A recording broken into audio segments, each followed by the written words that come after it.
All right, kiddo, I am back at the house and I'm going to walk you through this. So I know this is an acoustic guitar, but the principle is exactly the same. So what you do is get the guitar tuned up to pitch, take your capo, put it at the first fret, and then take your finger, depress that low E string where the neck meets the body. And per Fender's recommendations, you check the relief at the 8th fret, which is 1, 2, 3, 4, 5, 6, 7, 8. And what you're going to do is you're going to check the gap that exists between the bottom of the string and the top of the fret wire itself. So I gave you those specs in that post when I said make a note of this. A rough and tumble way to do it is you use a business card. If you want to get more technical, people use these things, which are automotive feeler gauges, and as you can see, they have numbers on them. They're very common in for automotive use. Your dad probably has a set, but I don't know if you can see that. There's numbers written on each one. So what you do is you take this thing and you stick it between 1, 2, 3, 4, 5, 6, 7, 8. After you depress that string, you check that gap.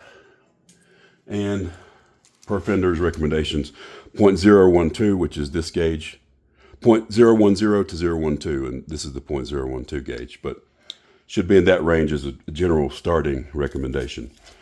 Okay, so you've checked this, and say there's no gap at all.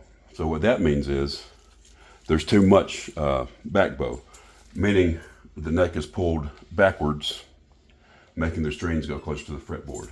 So what you're going to want to do is add relief. And the way that you add relief, you access and you adjust relief with the truss rod. And in your case, the truss rod is accessed through the headstock and that hole in the headstock. And you adjust the truss rod with these things. These are called Allen keys or Allen wrenches.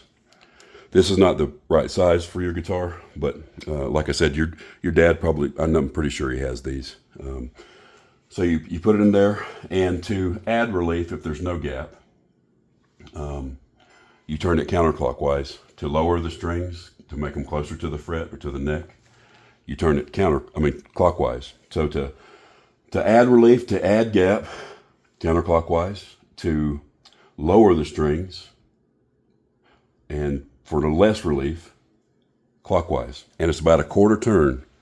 Go to a quarter turn at a time, tune it back up to pitch, recheck.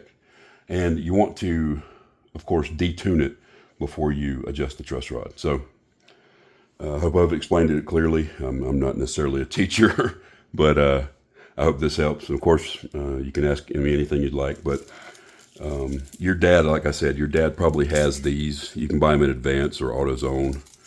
If not, they're like $5, $6, $7 for a whole set of them. And of course, Allen keys or Allen wrenches. I'm sure your dad has those. If he doesn't, again, they're cheap. You can get at Walmart, AutoZone, Advance, anywhere. So I hope that's helped. Of course, I'll be glad to answer any questions you have. We all start somewhere, kid. But keep your head up. Just one more, just for clarity's sake. The first thing you do, tune it up to pitch. Put a capo there. Depress it at where the body meets the neck on that fret, and then check the gap that exists between the bottom of the string and the top of the fret wire. That gap right there. It's kind of blurry, but yeah, check that gap. So anyway, like I said,